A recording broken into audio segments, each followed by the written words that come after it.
Promotion des investissements privés au cœur de l'action gouvernementale. Le Conseil des ministres ce mercredi 1er août a décidé de la mise à la disposition des investisseurs privés d'un portail unique de services.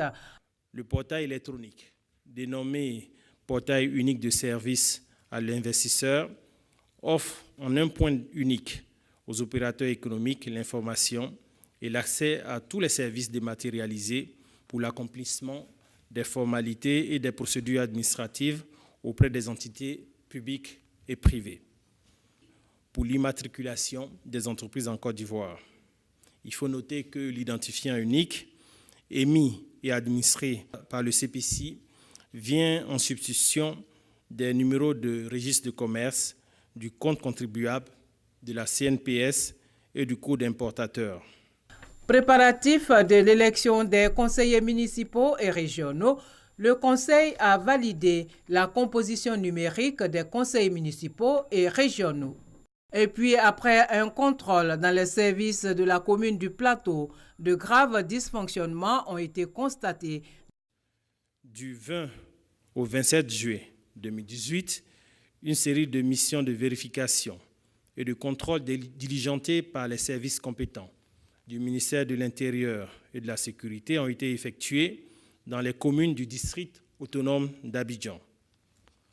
Au cours de ces investigations, il a été constaté au niveau de la mairie du Plateau de graves déviations dans la gestion du maire relevant du maniement des fonds communaux, du faux en écriture publique et du détournement de fonds portant sur plusieurs milliards de francs CFA.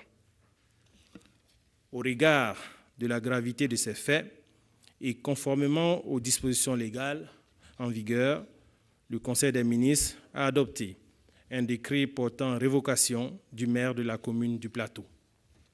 Réduction de la mortalité liée à la méningite.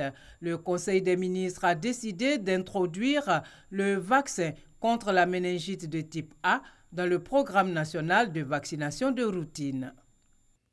Le nouveau vaccin sera administré dans les PEV de routine aux enfants de 9 mois. Le lancement officiel de cette activité est prévu le 2 août 2018 à Katiola. Le gouvernement entend par ailleurs poursuivre et renforcer sa politique sociale à travers les filets sociaux productifs. À ce jour, l'ensemble des 35 000 ménages bénéficiaires, environ 225 944 personnes concernées, perçoivent effectivement par paiement via le téléphone mobile leur allocation trimestrielle de 36 000 francs CFA prévue par le projet. La revue à mi-parcours à fin mai 2018, conduite par les partenaires financiers, a pu noter avec satisfaction l'atteinte de la plupart des objectifs et indicateurs des résultats inscrits au projet. Aussi, un financement additionnel de 100 millions de dollars US a été obtenu par M. le Premier ministre pour participer de l'avancement des prochaines étapes du projet qui comprennent notamment l'extension de la couverture du nombre de bénéficiaires et des régions ciblées. Journée nationale de l'excellence, la sélection des lauréats est achevée. 77 prix seront décernés cette année au lieu de 79. Le prix d'excellence de la meilleure initiative de valorisation des produits agricoles filière Carité et le prix d'excellence de l'administration publique la plus moderne ne seront pas décernés à l'occasion de cette édition pour défaut de lauréats. Le Conseil des ministres a entériné la liste des 77 lauréats qui recevront leur prix à l'occasion de la cérémonie de remise des récompenses prévue le 6 août 2018, veille de la fête de l'indépendance, au palais présidentiel. Dans le cadre de la bonne gouvernance, les directeurs et responsables des affaires financières seront désormais évalués annuellement sur la base de rapports trimestriels. 9 personnes disparues, dont une grand-mère et ses 6 petits-enfants. C'est le bilan de l'incendie qui a ravagé une concession familiale le mercredi dernier à Grand-Bassam. Le vice-président Daniel Kablan-Duncan a tenu à se rendre sur les lieux de cette tragédie, non seulement pour s'enquérir des circonstances de ce drame, mais surtout pour témoigner sa compassion à la famille endeuillée. Nous allons vraiment vous adresser nos condoléances vraiment les plus attristées pour ces pertes, parce qu'il y en a plusieurs cruelles qui frappent. Et vous dire que le gouvernement et la nation sont avec vous et on souhaite beaucoup de courage. Par la voix de son porte-parole, la famille éplorée s'est dit reconnaissante à ce soutien exprimé par le vice-président de la République à son endroit. Je voudrais simplement dire merci à toute la nation pour la diligence avec laquelle toutes les autorités sont intervenues pour nous apporter le soulagement. Daniel Kablan-Duncan était également informé par la famille que les obsèques des disparus auront lieu le 11 août prochain dans le village de Mopoyem à Dabou. Ils sont au total 450. Ils font partie du premier contingent de recrues des forces spéciales au titre de l'année 2018. Ces jeunes stagiaires venus d'horizons divers sont présentés au drapeau. Une cérémonie qui représente une étape importante dans la carrière de tout militaire. Elle marque la fin de la FCB, la formation commune de base.